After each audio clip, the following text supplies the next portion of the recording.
Football in Texas is everything, and it just draws towns together.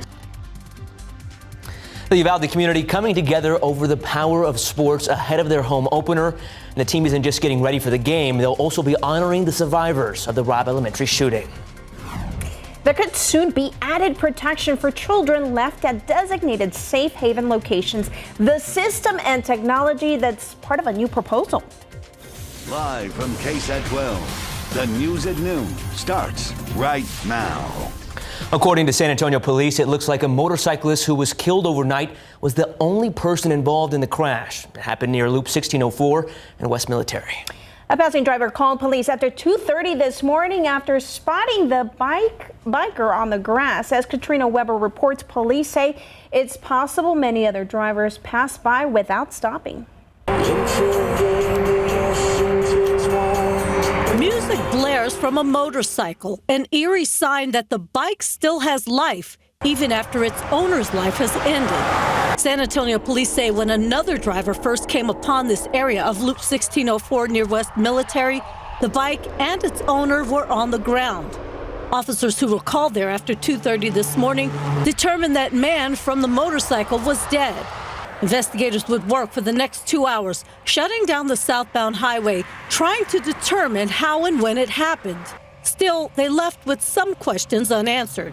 Officers here at the scene told us they weren't sure exactly how long that motorcyclist had been lying in the grass. They say because he was in the grass, it's possible many people could have driven right past him without ever seeing him. Fortunately, police say that one driver did see the biker and called them. They say based on their evidence, it looks like the man, who was in his 40s, lost control of his motorcycle and went into a skid. He then was thrown from the bike about 20 feet and died. Had it not been for that one alert driver, police say, they may not have known about this anytime soon. Katrina Weber, KSAT 12 News. All right, the time right now, 12:02, 88 degrees, some clouds out there. It is the unofficial end of summer, but there's going to be some rain. Well, those clouds look nice. Are they going to develop anything? They're going to produce anything? That's the real question. Not today, at least not much. I think we're going to see a couple of isolated storms as we head into the afternoon, but it's tomorrow. Tomorrow and Sunday where rain chances really start to jump up and we can get some scattered downpours around the area. So let me show you the big picture here across Texas. You see the showers and storms up around Dallas, Fort Worth, stretching over to far west Texas. That energy will be sinking south tomorrow, and that combines with some good moisture to help give us those rain chances over the weekend. I know it's Labor Day weekend, but yeah, you're going to have to dodge some downpours likely, and that even goes into Monday. A little closer look here at the area. You see some of the clouds we were just looking at moving through, but none of which are really creating any rain, at least at the moment. Now, as we get into the afternoon, there could be one or two isolated showers or storms that pop up. Let's look at the KSAT 12-hour forecast. 92 by 3 p.m., 20% chance of rain. We top out at 94 around dinner time. We'll keep that 20% chance of rain going into the evening hours as temperatures fall into the 80s. Friday Night Football looks pretty good with southeasterly winds 5 to 10 miles per hour. But rain chances, as I said, kick up Saturday, Sunday. Right now, we've got a 60% chance both days and a 50% chance on Labor Day, with more rain chances down the line. How much rain could we see? We'll take a look at that coming up here in just a few minutes, guys. All right, thanks. Well, the U.S. Drug and Food and Drug Administration gave a green light to update COVID-19 boosters aimed at the most dominant variants. And a top U.S. health official is already responding to criticism that the U.S. government is moving too quickly on the boosters. Meanwhile, back here at home, Jonathan Cotto reports Metro Health is not sure when the new boosters will be rolled out in our city. This week, the Centers for Disease Control signed off on a reformulated COVID-19 booster from Pfizer for people ages 12 and older and from Moderna for people ages 18 and older. Health officials say the BA.5, the dominant variant in the U.S., is causing nearly 9 out of 10 new COVID infections. I really would love to be ahead of this variant this season. The CDC says the new booster has the Omicron BA.4 and 5 spike protein components to the vaccine composition, targeting the more immune-evading and transmissible variants. As we have updated these booster shots for the fall, the data that we are looking at is related to very, very small changes in the mRNA sequence and really shouldn't impact safety at all. Both Moderna and Pfizer have been given initial emergency use authorization from the FDA for their updated boosters. But there is some criticism that the U.S. government is moving too quickly and without enough human data. CDC Director Dr. Rochelle Walensky says the strategy now is to tailor vaccines that would have the greatest effect by targeting the variants that are dominant now.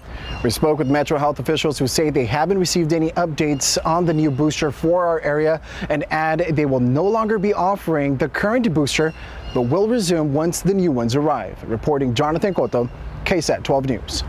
And Metro Health hopes to have more answers on when those boosters are going to be available sometime next week.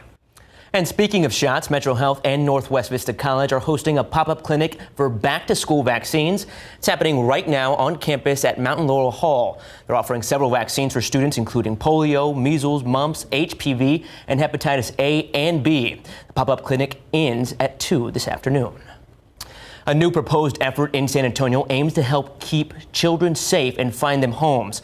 City council members are proposing that newborn safety devices be placed at designated safe haven locations. These baby boxes would allow parents to safely leave their infant quickly and anonymously while removing the barrier of face-to-face interaction. There are a lot of challenges to a young person who has a child. If they're not prepared to have those challenges, what are they going to do with that child? This idea of having safe baby boxes put into, for example, fire stations, police stations, hospitals, will enable that person who is not equipped to care for that child to put it in a safe environment where it will be cared for. The boxes would be equipped with technology to protect the child, and a system would be put in place to alert a healthcare professional at the location that a child is there. Ahead of the first home game for Uvalde High School, the football team got a chance to hang out with a couple of NFL stars. Now, 2 members of the Houston Texans joined the team and revealed they're honoring the victims of the Uvalde school shooting by wearing Uvalde Strong stickers on their helmets. The Texans organization is also outfitting the Uvalde High School football team with all new uniforms. Players at a loss for words after the gesture, and Coach Wade Miller says the team's ready to hit the field. With this big home game we're going to have tonight, it's going to draw us all together even more, and we're just excited to be playing. And one of the players suiting up is linebacker Justin Rendon, who is wearing a special jersey, number 21, honoring the victims of the Uvalde shooting. Why, he says it's a huge honor for him. Awesome stuff. Power of sports bringing people together. And after opening the season on the road, the Uvalde High School football team will take the field at the Honey Bowl tonight for their home opener. Why this is more than just a game, later in sports.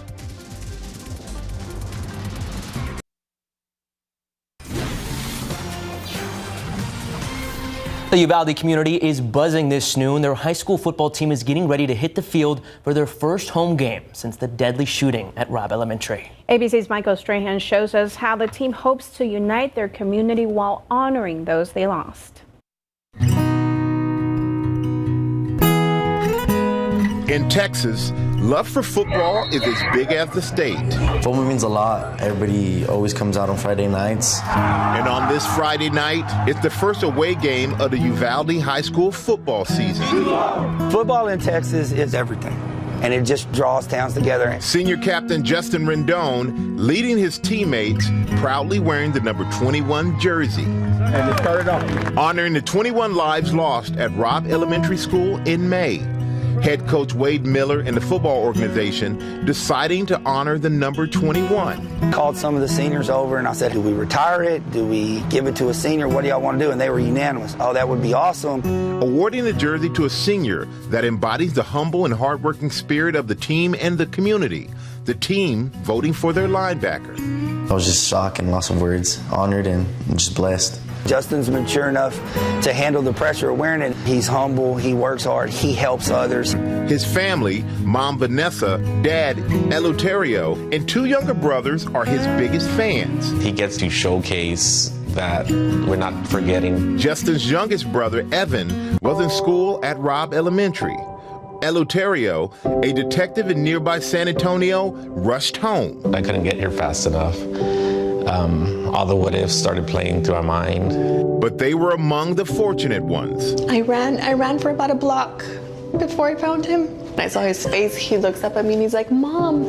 And I ran to him. I carried him. I picked him up. And he's like, Mom, why are you crying? We all slept in the bed that night. And it was just difficult to process that there was families that weren't going to be able to do that. Life in Uvalde was forever changed. The lives of 19 children and 2 teachers were tragically taken by gunmen. Memorials and tributes fill the town as the community searches for ways to cope. For these young men, it's through football. Just being able to go to strength and conditioning 7-on-7 practices was like a therapy.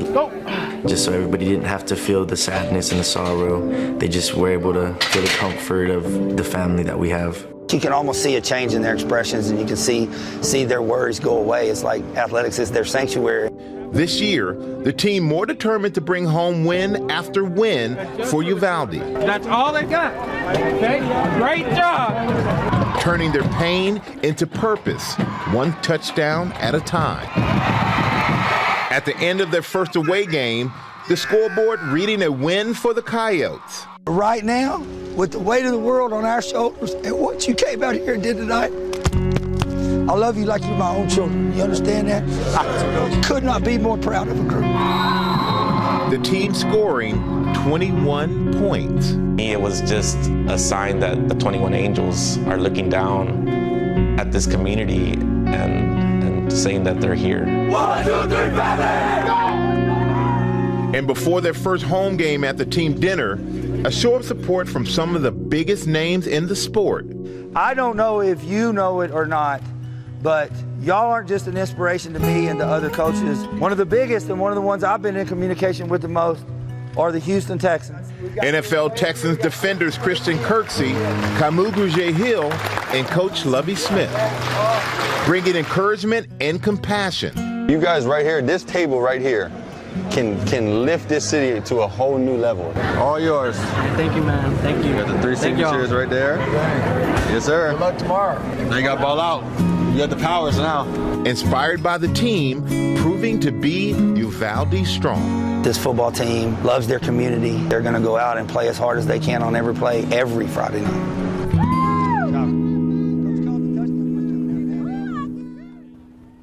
You can't help but get a little emotional during those stories, but glad to see they're getting moments of happiness through so much tragedy.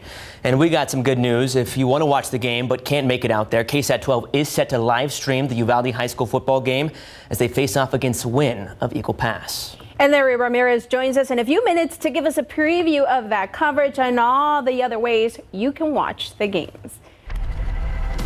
All right, your time is 12:15 in the afternoon. Lots of clouds. Slight chances today, no chances today. Weekend. Small chance, and then the rain chances pick up this weekend. We do have one lone shower out there. We'll show you that on radar here in just a second. Meantime, the aquifer down today, 1/10 of a foot actually to 634.8 in your pollen count. Molds are moderate at 810. Fall elm is low. We take a look at the radar. We take a look at rain chances this weekend. That's coming up.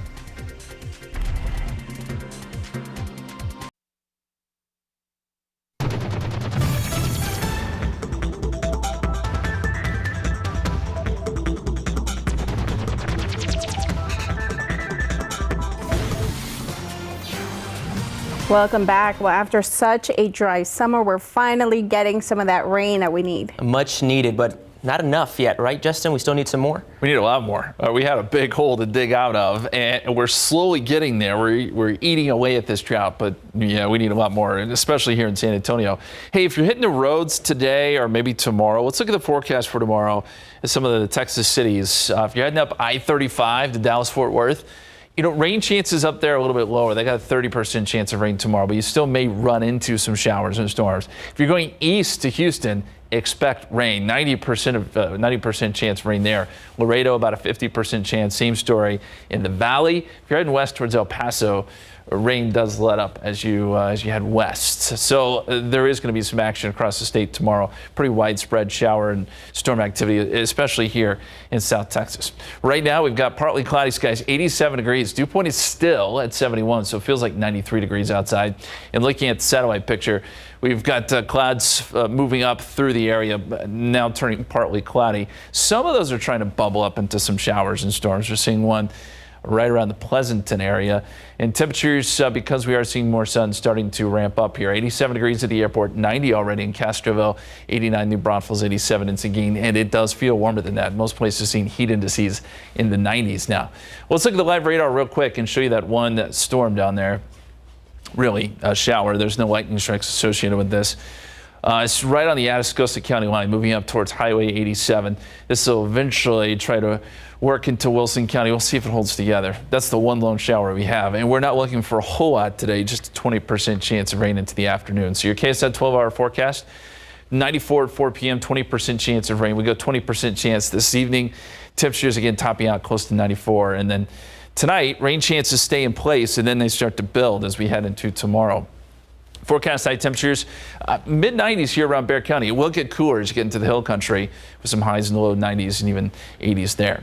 Here's the big picture. We've got quite a few showers and storms up around the Metroplex along I-20, and this energy is starting to sink south into our area. So we can see the rain-making energy. This is upper-level energy, and these darker colors represent that as it moves south. This is 10 o'clock tomorrow, and that rain-making energy will be around even into Monday and Tuesday. So that's why we're encouraged when it comes to rain chances. And not only that, that's going to pair with some deep tropical moisture. It's already in place, but it gets even thicker by the weekend. And so these two things coming together, I think, gives us our good rain chances. So as we walk through the forecast here, just a 20% chance this evening, as I said. But tonight, some showers and storms perhaps out west up to the north. And then I think by tomorrow afternoon, once we get to say 4 or 5 o'clock, then we start to see pretty widespread action. 60% chance of rain on your Saturday afternoon. And we'll probably see a similar scene on Sunday. Rain chances tomorrow, they start off on the low end, but then build towards the afternoon. 60% chance. If you got a soccer match tomorrow morning, maybe okay, but by the afternoon, know you'll want that umbrella with you. And then by Sunday, still a 60% chance of rain, and even on Labor Day, I think we're still seeing scattered showers and storms, and that probably continues over into Tuesday. So Saturday through Tuesday, we could see some pretty good rainfall totals cumulatively once all this adds up. And again, we'll chip away at that drought. Hopefully it'll be just good steady rain, but there will be some pockets of heavy rain which could contribute to some minor flooding in spots, and that's something we'll have to watch closely. 86 tomorrow, 83 Sunday. The clouds, the rain that brings temperatures down. Highs only in the 80s. It's been a while since we've seen numbers like that. 84 on Monday, and still some rain chances going into next week as temperatures return to the 90s by Wednesday and Thursday. All right. Well, the only complaint I have is all the mosquitoes that are going to come out with all that water. But other than that, bring it on. Well, the Friday night football forecast looks pretty good. Yes, it does. We had some teams spoiled at the KSAT Pigskin Classic, and they made some plenty of noise inside the dome. But what are the headline key matchups this week? Well, I mean, there's a lot of key headline matchups, but the one we're going to talk about in particular is Uvalde's home opener tonight at the Honey Bowl against EP Wynn. And obviously, I mean, Uvalde, we all know that they want to get a victory tonight, but the Coyotes will tell you they are playing for a deeper purpose. We got it coming up.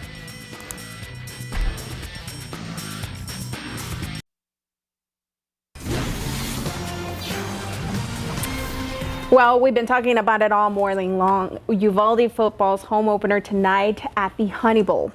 From the Houston Texans to our sports team here at KSAT 12, this game is drawing a lot of attention.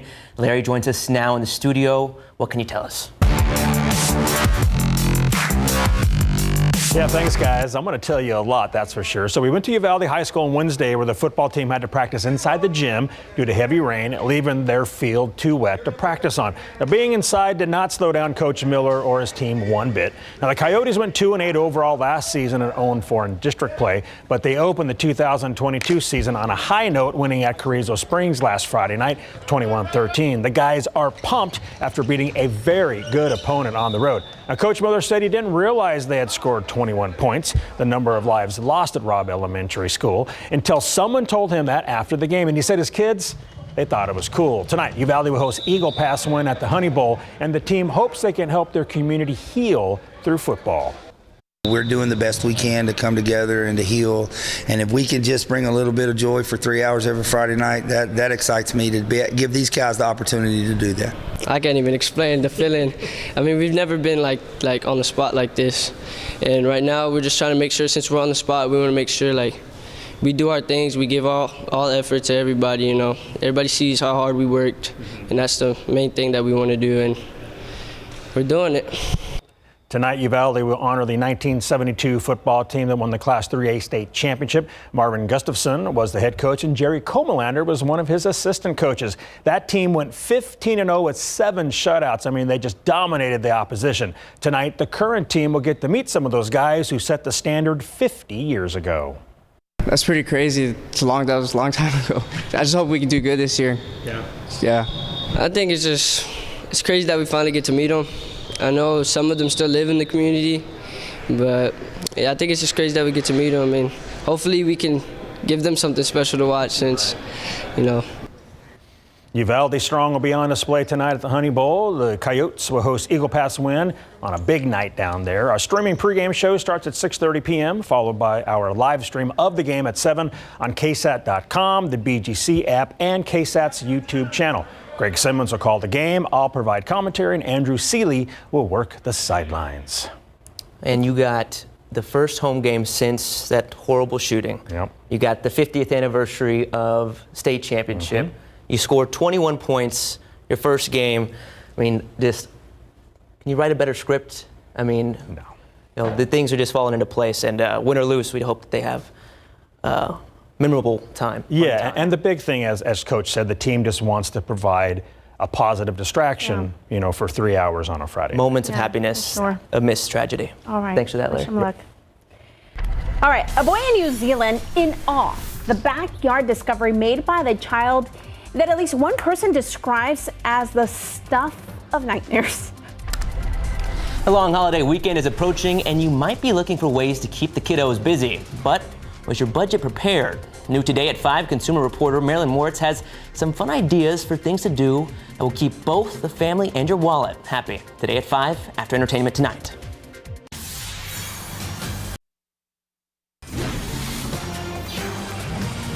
Well, millions are set to travel this holiday weekend, some by road. And while road crews will get the holiday off, you could run into some roadblocks before then and after. Traffic Authority Stephen Cavazos with what roads you'll want to avoid this coming week. The work continues in and around the Alamo City. Now that we're in the month of September, there's a few spots you want to be aware of. Road closures that you can expect. So we're going to start here off U87, otherwise known as Rigsby Road. Striping operations are actually current, and you may have seen them already going on. But according to TxDOT, that will wrap up on Monday, September 19th. This will take place during the day, so 9 in the morning to 4 in the afternoon. Drivers expect some alternating lane closures in both directions from Roland Avenue to Loop 410. Let's head over to Loop 1604 over on the northwest side of San Antonio, where a lot of work continues to take place for Loop 1604. This time, the barriers that you've probably seen out there will be relocated on Thursday, September 8th. And according to TxDOT, that work should wrap up on September 15th. It's overnight, so those late night owls or early bird commuters plan ahead because it's from 9 in the evening to 5 in the morning. The eastbound entrance ramp closure will be there at La Cantera Parkway. Let's take one last look here at I-10 over on the east side of Bexar County, where barrier work will continue on Friday, September 9th, and that should wrap up on September 12th. But keep in mind, 9 in the evening to 5 in the morning is when you can expect a full closure of the westbound main lanes from File Road to Loop 1604. But you know where to find that information. You can grab those phones, open your camera app, scan the QR code by hitting the center of your screen. That will take you directly to the KSAT traffic page, and that will have a list of all the closures taking place in and around the Alamo City. You got any weekend plans that you're going to be out on the roads? I'm actually taking my kids out to ride their bikes at Pierce Hill Park. Have you been there? I have. They got this little area where you can ride bikes, like little hills. You got to be careful. We got some rain chances on the weekend. But I already checked. He said not in the morning. See? Oh, See, I'm that's why you got to get your KSAT weather app. Well, if for some reason it does rain, kids love the puddles. Oh, well. Splash right through them. We don't love the puddles as parents. It's great. It's fantastic. All right, let me take you guys down to the coast. This is a beautiful shot here from our KSAT Connect down in Port A on the jetty. Love that shot. That's right at sunrise. Doesn't get much better than that. Now, I know a lot of people are heading down the coast this weekend for the long weekend, but keep in mind there's going to be some rain down there too. It's not going to be raining the entire time, but showers and storms are a good bet down there along the coast as well. Speaking of the tropics, let's check in and see what's going on there. It's still pretty active out in the Atlantic. Things are really beginning to ramp up here. We've got a hurricane, Danielle, but this is moving up into colder waters, should fall apart. Another system behind that with good chance of development, although it's expected to move north and really stay over water, not affect any land. So some good news there. And another disturbance behind that with just small chances of development. Our forecast calls for a 20% chance of rain this afternoon, 94 the high temperature, 90 at 7 p.m., still a 20% chance of rain. And then as we head into the evening, if you have evening plans, still low chances, temperatures in the 80s. It's tomorrow, again, when those rain chances really begin to ramp up. Another look at the weekend forecast is coming up. And again, we'll take a look at just how much rain we could potentially get here in just a few minutes. Guys. All right, thanks, Justin. Well, employers haven't been as gung-ho about hiring people over the past few weeks, but the need for more workers is still there. According to the latest government report, the U.S. added 315,000 jobs in August. That is the highest that's higher than what many economists had expected, but it's still noticeably lower than the 526,000 positions in July. Last month's job report will be among the main factors the Federal Reserve will discuss as it determines how much to raise interest rates as a way to slow down inflation. Now, over the past few months, the Fed has been fighting the highest inflation rate in 4 decades by boosting rate hikes. The number of people getting COVID-19 has been falling for more than a month. That's according to Johns Hopkins University. However, data from the CDC shows many major U.S. counties still have a high community level of COVID-19. That includes New York City's 5 counties, Los Angeles County, Chicago's Cook County, Houston's Harris County, and Phoenix's Maricopa County. As for people getting hospitalized with COVID, according to the Department of Health and Human Services, the numbers are dropping slowly, but they're still more than twice as high as they were 4 months ago. As the number of people who died due to COVID-19, that's still high. HHU explains nearly 500 people have died of COVID each day for the past 2 weeks. Well, Friday, a U.S. judge released a detailed inventory of the search of Donald Trump's Florida home by the FBI last month. The document had been sealed since it was filed by the Justice Department. Now, the list shows classified documents were stored with newspapers and magazines, as well as clothing and gifts. A status report of the investigative team's review of the evidence was also made public. The DOJ wrote that in its report that items taken from Mar-a-Lago will be used in its investigation. 2 more members of the Trump administration are expected to appear Friday in front of a grand jury probing the January 6th siege on the U.S. Capitol. Former White House counsel Pat Cipollone and his former deputy Patrick Philbin are seen as key witnesses during former President Trump's final days in office. Both men frequently pushed back on attempts to overturn the 2020 presidential election. They were also against an idea that called for replacing then Attorney General William Barr with someone who was interested in investigating since debunked claims of election fraud. Cipollone and Philbin both offered to resign had the plan come to fruition. NASA is hoping the second time's the charm for the Artemis 1 launch. If the team can get past this hurdle, it has high hopes for the mission and even higher hopes for the future of space exploration. Well, a heartbreaking loss for the Williams sisters, but today Serena has a shot at redemption and a chance to get closer to that coveted U.S. Open title. A boy in New Zealand had one of the best days of his life after he discovered a giant earthworm in his backyard, but his family did not let him keep it. However, it hasn't gone too far away.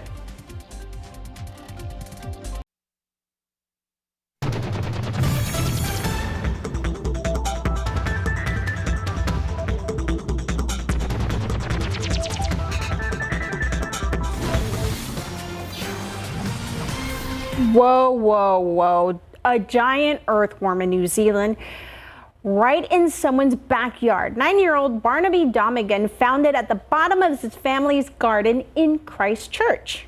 Oh, his mom considered the earthworm the stuff of nightmares. Barnaby was delighted, on the other hand. You could see it in his face right now. Exactly. The boy said he likes learning about weird animals and described the worm as feeling cold and squishy. After his dad took his photo with the worm, they put it back into the garden. You know, I'm a boy mom, so I would have to be tough and not be skirmish about this. But one expert said it appears to be a species of native earthworms, but a close examination would be needed to identify the individual species. Would you?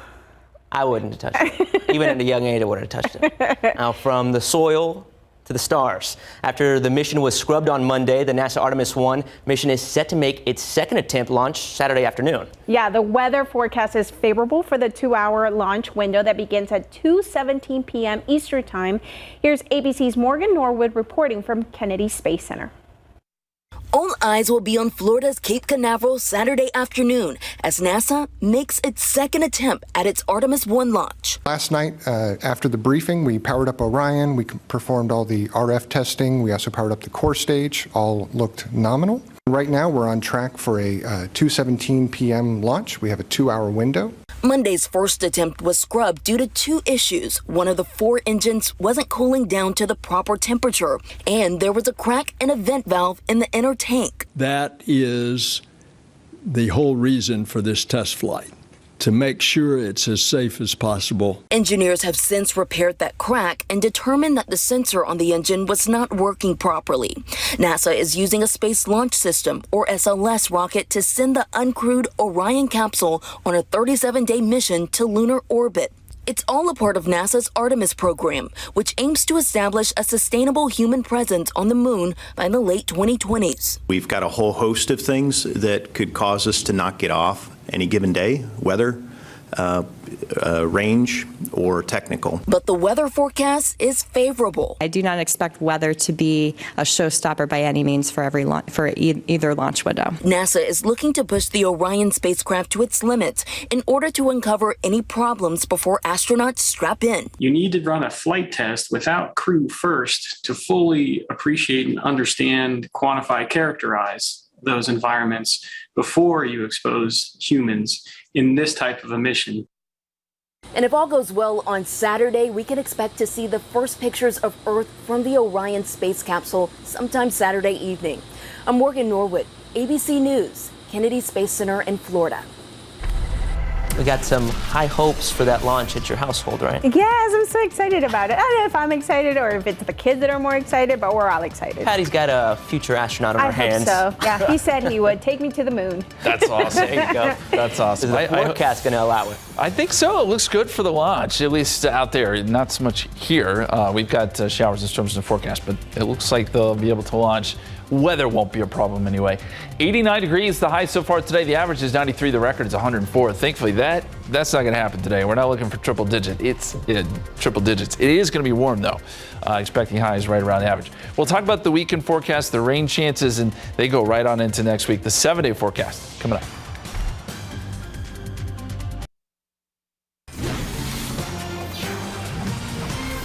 All right, welcome back. Your time, 12:46 in the afternoon. It's Friday. Things are looking good. You were singing a song a minute ago. It's Friday, then Saturday. Okay, I'm going to stop before they kick us off air.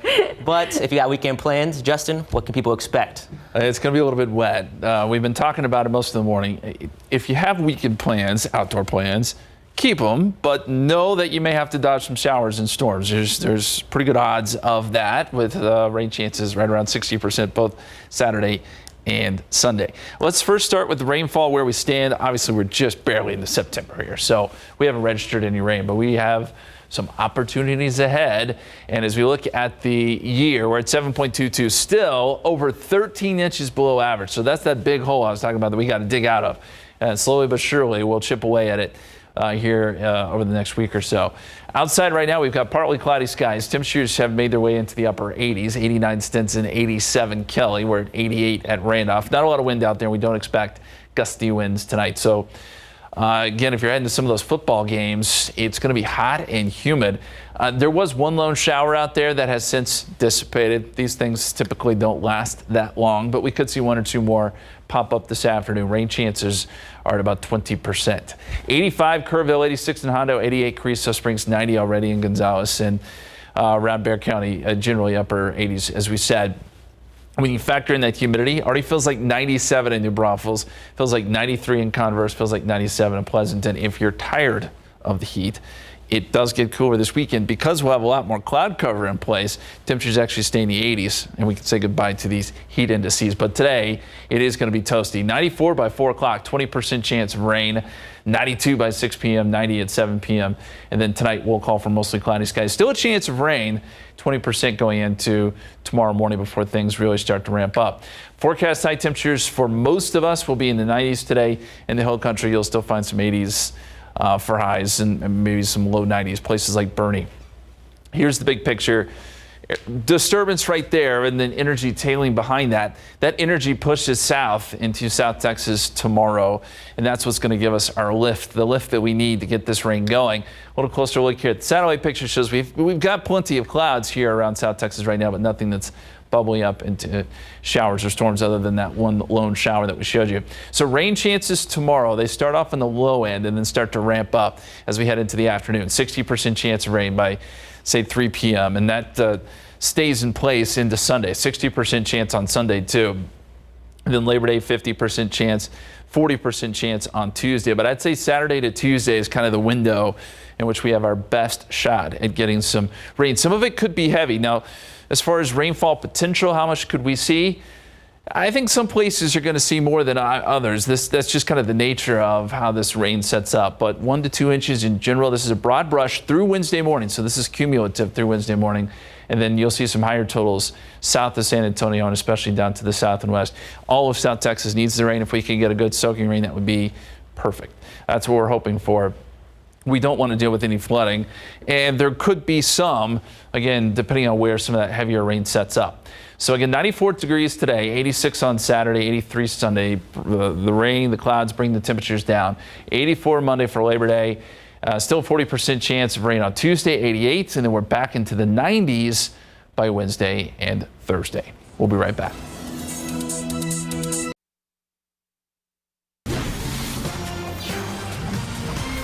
Now to the Williams sisters, who were overpowered in their doubles matchup and what's expected to be the last time Venus and Serena played together professionally. Yeah, and later today, it could be the final time that we see Serena in action. ABC's Andrea Fujii has more.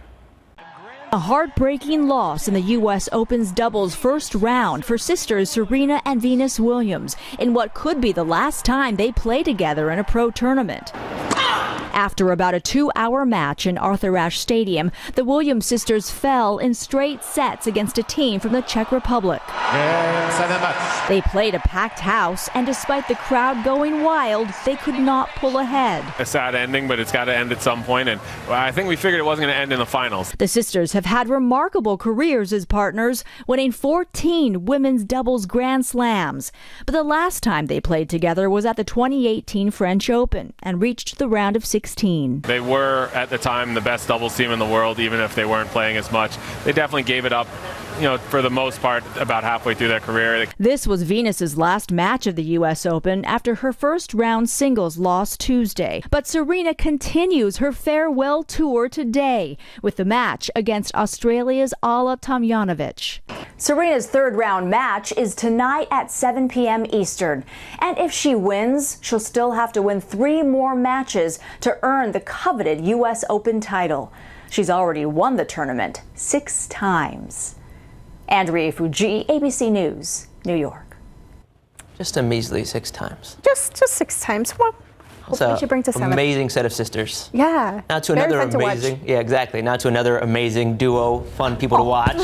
Thank you, guys. What do you guys got cooking for us? A lot of food. There's a lot going on. It's Labor Day weekend, including the first Filipino and Pacific Islander Festival. Yes, and food, of course, is a big part of that celebration. And Angelica Guzman, owner of Kain Na Filipino Cuisine, is here to kind of give us a taste of what we can expect, right? Thank you. Yes, ma'am.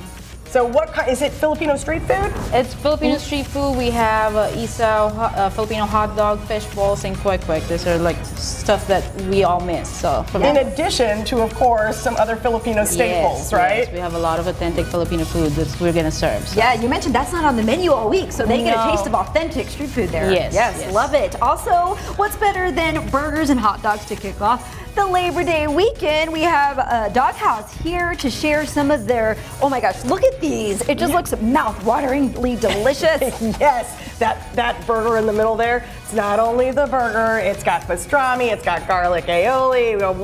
Wait until we get into that yum yum. I'm like, oh my gosh. All right. And of course, happy hour is the best hour. We've got Stella Public House here to show us some of their original cocktails and some of the bites on their menu. Also, she's a local singer that just beat out thousands of people from across the country in an incredible contest from DJ Khalid, and we are going to hear from her. All right. And of course, this weekend is the unofficial kind of farewell to summer. So we want to know, what's your favorite summer memory? Let us know at SA Live KSAT on Facebook and Twitter. If you have pictures, share that too. That and much more coming up on SA Live.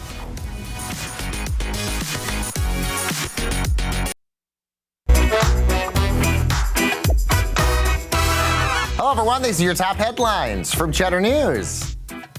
Major U.S. airlines now have to provide meals for customers delayed by 3 hours and hotel rooms for passengers that are stranded overnight. That's if the delay was caused by the airline. The Department of Transportation has a new dashboard on their website that will spell out each airline's policy. Meanwhile, Lyft is facing 17 new lawsuits brought by users who claim that the company failed to protect passengers and drivers from physical and sexual assault. Back in 2021, Lyft revealed that they had received over 4,000 reports of sexual assault from users between 2017 and 2019. And Gatorade teaming up with the NFL to roll out a caffeinated spin-off called Fast Twitch. The new drink is set to launch in February. The bottle of Fast Twitch contains nearly as much caffeine as two 12-ounce cans of Red Bull. It's being marketed as a pre-workout drink. Now, unlike other energy drinks, Gatorade says Twitch will have no sugar or carbonation. And that's Cheddar News Update. I'm Baker Machado coming to you from Cheddar Studios in Lower Manhattan. All right, we made it into the low 90s. We're going to be in the mid-90s this afternoon. 20% chance of rain. Have the umbrella on standby this weekend. Some scattered showers and storms both Saturday and Sunday. Could see some pockets of heavy rain, and that continues right over into Labor Day, guys. All right. Hopefully everybody has an umbrella. Yeah, thanks. That does it for us, guys. SA Live starts right now. Celebrate San Antonio. Coming to you live from historic Market Square. This is SA Live. Oh, hello and happy Friday. Yum, yum, yum. Yeah, you can just park that right over there. Set it down. Thank you. All right. Good afternoon. I'm Fiona Gorstiza. I'm Jen Tobias-Chesky. Mike Osterhage has the day off. Labor Day weekend is upon us, so it's time to fire up the grill and bid an official farewell to summer. Yes, so that is our kind of question of the day, because it is the unofficial end of summer. What's your favorite summer memory? Yes. It could be this past summer. It could be another summer. Yeah. Ever. And if you've got pictures, share them. Yes. You know? Yes. For me, it was going on vacation with my grandparents, because they would take all 7 of us in a van to the coast. And it was just the best memories. Sandwiches and chips and sodas. What about you? Yes. I have to say, from this past summer was taking Sloan out to the West Coast. So she got to go to San Diego and Las Vegas. And I lived in Las Vegas for so long, I never had my picture in front of the, welcome to Las Vegas sign. Yeah, I did that touristy thing with her. Fun memories. Yes, so let us know at SA Live KSAT on Facebook and Twitter, and you may see that a little later in the show. All right, what's better than burgers and hot dogs to kick off Labor Day weekend? But for a holiday weekend, we need to go over the top, and our next guest knows all about being extra. Yes, John Bird, Director of Operations for Doghouse, is here to show us who's the burger boss. And we've got stuff sizzling already. Absolutely. So we have more than just hot dogs and sausages at Doghouse. We do have burgers. And one thing that we have going on right now through the end of September is our Uncle Morty.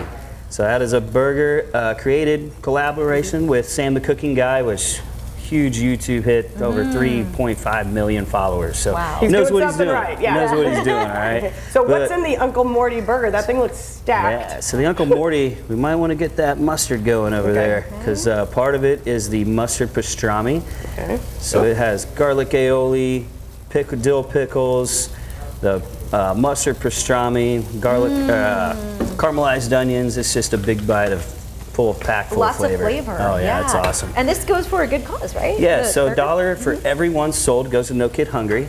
We're just trying to feed everybody, you know. So. Okay, so So I've got this going, so that will go for a little Yep, bit, right? yep. And is this ready to? That's ready to place build? on that bun. Shall Yep. we? Okay. So here we go. Yes, Hold on. you got it. Borrow this for a second. All right. There we go. Okay. And I love how you use the Hawaiian rolls to Just gives a nice little extra soft sweet flavor to balance everything out. Okay. And what I'm doing here is I'm waiting for that mustard to just kind of give Yep, it it's a gonna little get- crunch, right? Yep. You want a crusty on there. Okay. Yep. All right, and then, so what are some other popular items? We'll build this here in a second, but what are some other popular items? So, I mean, obviously the Das Brat is one of our top sellers. It's amazing. Everybody loves it. The caramelized onions, the sauerkraut, the spicy brown mustard. It's just a fan favorite for sure, you know, and that actually coming up, you know, September 24th, we're having our grand opening party at our Bandera location. So that's 11710 Quincy Lee Drive. It is, we're having a $10 brat in Oktoberfest beer special that day. So make sure you come out and get that. And we do have all the plant-based items as well. So it's not just our meat brat, it is our plant-based as well. So. Vegan items. Vegan items, yep. We got vegan bread, we have everything. So. Oktoberfest theme, right, for this one? See, it's Oktoberfest already that grand time. opening. Blows Yes, my mind. I So know. let's talk about what you have here, so we can go down the line. Which Okay, one so this one? is our Fonz. This is our Italian sausage, and that's topped with pastrami and mozzarella cheese. That sausage is just action-packed. It is delicious. We also make a burrito with it. You know, keeping with that's your that favorite. same thing. That's one of my favorite things to eat at Doghouse. So, and that one's called the chachi. So we're keeping that same theme I'm going noticing along, the right? theme. Yes. Okay. Is this ready to go? Yep. Go ahead and flip that guy on the other side. Let it sit for another 30 seconds. All right. And then let's talk about this one right here. Yeah, so that's the Uncle Morty. That's the finished product that I went ahead and made. And we're gonna see if you guys can, If we can- make it look just as beautiful. All right, we'll try. I got faith in you though. All right. Here we go. Yep. Let's take this right here. Okay. Stack it right here. Oh yeah. A little hot. There we Got our go. caramelized onions on top of that, and we are all Oh, those set. are there, yes. And then these. I just get to eat it, really. Yeah. I just get to go home. That's my only That's job. hot. It's hot. It's hot. Coming in hot. Place Okay. that bun right on top, and you are all set. Okay. And how many locations around town? So in the San Antonio area, we do have two. Stone Oak is just north 281, north of 1604, Stone Oak Parkway, and then our Bandera location, and soon to be Petrenko Road. So we are, we're happening. We're making it happen. All right. Anything next for you coming down the pipe? Yeah, so the Petrenko Road location Right. is our next one. That's, you know, give that a couple months and we'll A be couple ready to months, rock and okay. roll that one. Getting our grand opening Oktoberfest out of the way first. You know, just rolling our new happy hour out over there as well between 2 and 6. So, Jen, I don't let's see know if if there's a graceful way to do this. I know. Our photographer is signaling me. Take a big bite. Let's give it a shot. Here we go. Okay. Gosh, forgive me in advance. Right. Oh. All right. So Jen took that bite. I'm assuming it's amazing. What are a couple of the other popular dogs that aren't here? The Cowboy is really popular. We have bacon wrapped hot dogs, so we have 3 different ones: Old Town, Downtown, and the Cowboy. The Cowboy's just got that cheese sauce, the French fried onions, topped with the barbecue sauce. It's a beautiful looking, and we were in Texas, so there's lots of Cowboys around here. So yeah, that's definitely a popular one. We really can't put anything on a hot dog or a burger right there. So, all right. All right, well, thank you so much. Well, for more information on Doghouse, all you have to do is head to our website, salive.com, and click on the As Seen on SA Live tab. All right, well, it may not feel like fall weather just yet, but it No. is time to start thinking about your fall gardens. Yes, and of course, cilantro and dill, both good herbs to plant in the fall, but there are pollinator plants too. Yes, the monarchs are migrating and you want to have those plants in your backyard. You can see them as they make their way south. So if you don't know what to do, we've got you covered on today's Happy Space. Take a look.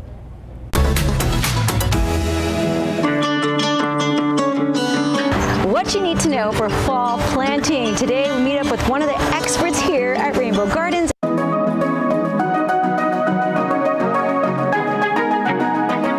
And I'm now joined by Robin. It's so great to be back out here at Rainbow Gardens. Thank you so much for coming. We love having you, and I'd love to show everyone all of our stuff. Yes. What do we have today? Because we're talking fall planting, right? Yes. Now these are some perennials. There's a difference between annuals and perennials. Annuals you have to replant because they do not come back, but perennials do come back. So I've got these perennials, and a lot of these have blooms because we want to talk about the pollinators.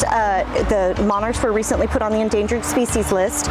So we are really trying to promote pollinator gardening right now. The monarchs are going to be coming back through, and so will the hummingbirds. So we definitely want to have lots of plants for them.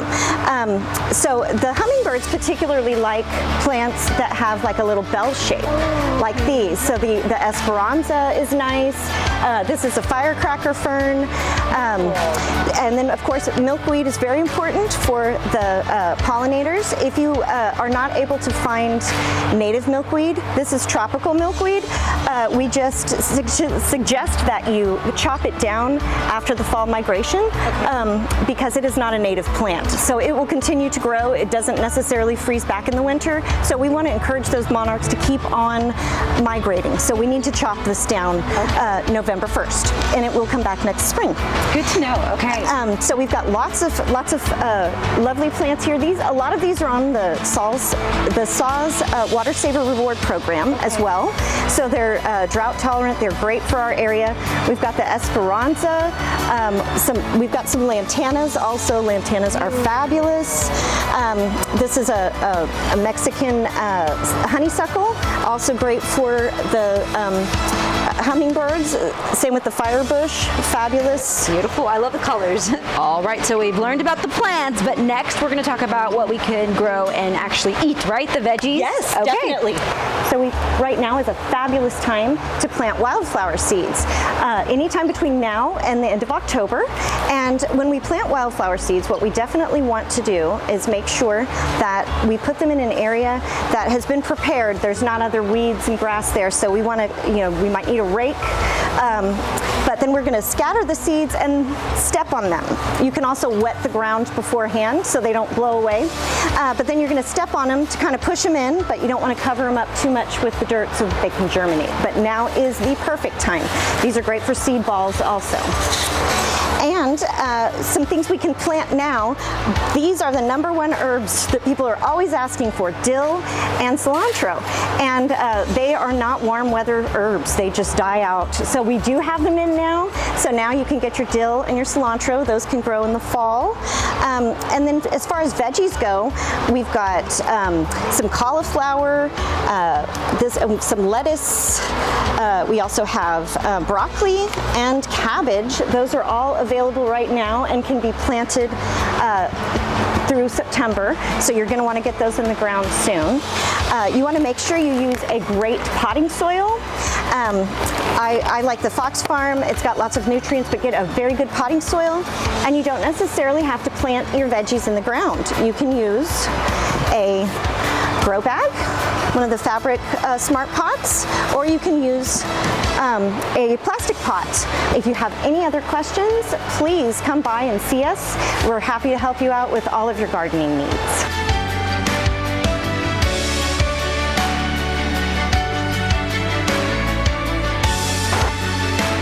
The fall, so that also includes a scarecrow decorating contest, which I thought was adorable. Yep. All right, for more information, of course, all you have to do is head to our website, salive.com. Click on the As Seen on SA Live tab, or just scan that QR code on your screen. All right, still ahead on SA Live, it's an experience of food, music, and culture. We get a tasty preview of the first Filipino and Pacific Islander Festival. We were black and white, now I see red. Might be loca, but you need prayer. But first, she's a local singer that just beat out thousands of people from across the country in an incredible contest from DJ Khaled. Hear about this once-in-a-lifetime experience headed her way. That's next on SA Live.